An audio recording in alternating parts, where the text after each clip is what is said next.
شوہر کا ایکسیڈنٹ ہونے کے بعد نچلا حصہ مکمل طور پر نکارہ ہو چکا تھا۔ اب وہ کچھ کرنے کے قابل نہیں رہے تھے اور میں اپنی ضروریات پورے کرنے کے لیے دیور کو اپنے پاس بلا لیتی۔ اور پھر میرا نام فرزانہ ہے، میری عمر اس وقت 33 سال ہے۔ میں ابھی پوری جوان ہو چکی ہوں، کیونکہ عورت کا اصل حسن ہی 30 سال کے بعد نکھر کر سامنے آتا ہے۔ میری شادی کو 5 سال ہو چکے ہیں۔ شادی میری تھوڑی لیٹ عمر میں ہوئی تھی، کیونکہ میں شادی نہیں کرنا چاہتی تھی۔ چھوٹے بہن بھائیوں کی ہونے کے بعد گھر والوں نے مجبوری میں میری شادی اکمل کے ساتھ کر دی تھی۔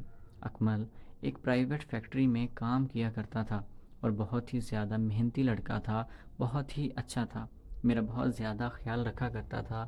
پہلے ہم گاؤں میں رہا کرتے تھے، لیکن اکمل رات کے وقت گھر آتے ہوئے اکثر لیٹ ہو جایا کرتے تھے۔ اس لیے پھر گھر والوں نے بھی یہی فیصلہ کیا تھا کہ ہم شہر میں ہی شفٹ ہو جانا چاہیے۔ میں اور میرا شوہر شہر میں شفٹ ہو چکے تھے۔ جتنی تنخواہ اسے اس نوکری سے ملتی تھی، اس میں ہمارا گھر کا گزارا بڑے اچھے سے ہونے لگا تھا اور کچھ پیسے بچ بھی جایا کرتے تھے، جس سے وہ اپنے ماں باپ کو بھیج دیا کرتا تھا۔ مجھے اس چیز سے کوئی اعتراض نہیں تھا، کیونکہ اس کے اوپر ان کی ذمہ داری بھی آتی تھی۔ میرے ہاں کوئی اولاد نہیں تھی، حالانکہ میں نے اپنے بھی اور شوہر کے بھی سارے ٹیسٹ کروائے ہوئے تھے۔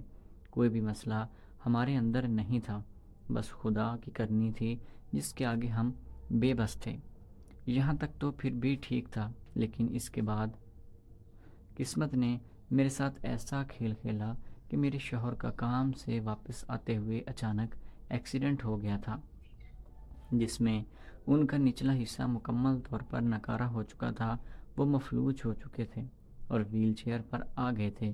اب ان کی ساری ذمہ داری، ان کی دیکھ ریکھ میرے ذمہ آ گئی تھی۔ گھر والوں نے تو یہاں تک کہا تھا کہ اگر آپ لوگ گاؤں آنا چاہتے ہیں تو آ جائیں، لیکن میں نے یہی فیصلہ کیا تھا کہ یہاں پر رہ کر ان کا علاج اچھے سے کروا لوں گی۔ تو اب ہم لوگ شہر میں ہی رہتے تھے۔ شروع کے کچھ دنوں میں تو میں نے خود ہی انہیں سنبھالا تھا۔ میرے لیے بہت مشکل ہو رہا تھا کہ میں ان کو اٹھا کر واش روم تک بھی لے جا سکوں۔ بس پھر کیا تھا، میرے شوہر نے یہی مشورہ دیا تھا کہ ان کے چھوٹے بھائی یعنی میرے دیور کو یہاں پر بلا لیتے ہیں، تاکہ میرے لیے تھوڑی آسانی رہے گی اور وہ دیکھ ریکھ بھی ذرا بہتر انداز میں کر لے گا۔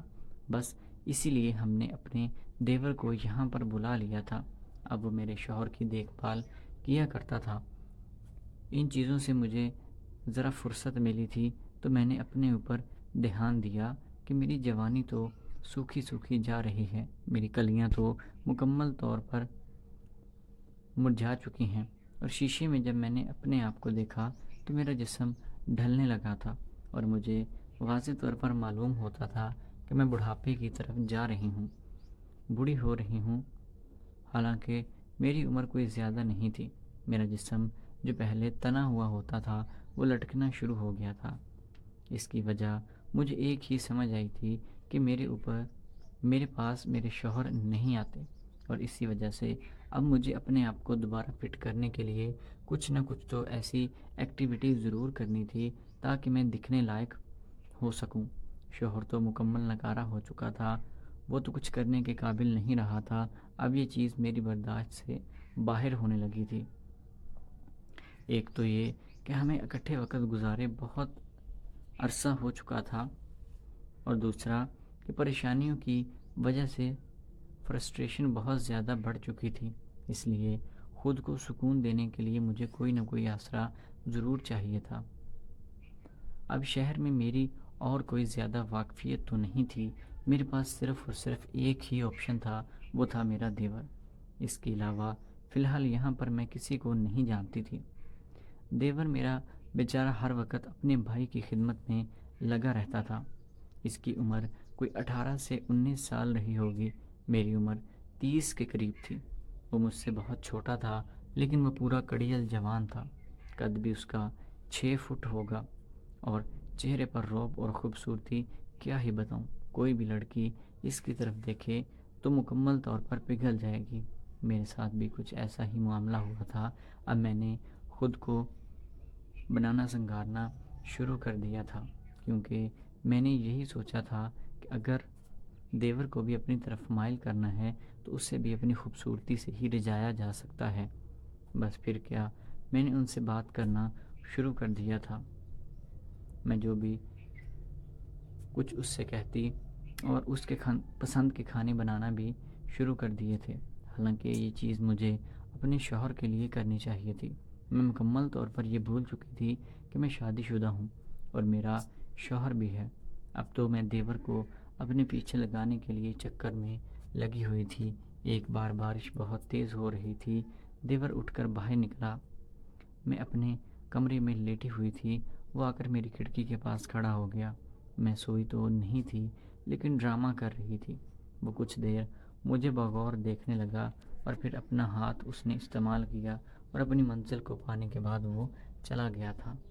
میں سمجھ چکی تھی کہ یہ بھی مجھے پسند کرتا ہے اور جو چیز میں کرنا چاہتی ہوں وہ بھی یہی کرنا چاہتا ہے۔ خیر کچھ دنوں کے بعد میں نے اسے اپنے کمرے میں بلایا اور میں اس سے کہا کہ دیکھو، تم غیر شادی شدہ ہو، تمہیں شادی شدہ لوگوں کے مسائل کا اندازہ نہیں ہے، کیونکہ جب شادی ہو جاتی ہے تو پھر مرد ہو یا عورت، اس کا کنٹرول اپنے اوپر زیادہ دن کے لیے نہیں رہتا۔ اس لیے مجھے کسی سہارے کی ضرورت ہے، اور ویسے بھی تم ابھی جوان ہو، تمہیں بھی کسی اچھے دوست کی ضرورت ضرور ہے، لیکن تم اپنے بھائی کی خدمت میں لگے رہتے ہو، تم نے اپنی حالت بگاڑ لی ہے۔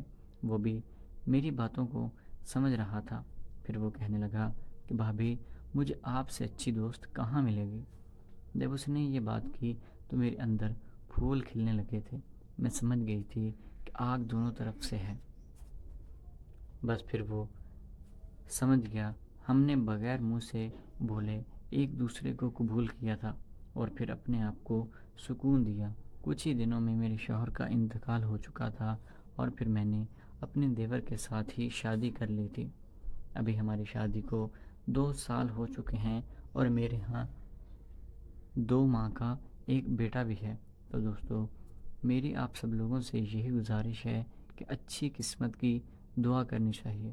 میں نے غلط ضرور کیا ہے، لیکن بعد میں اس کو صحیح بھی کر لیا ہے۔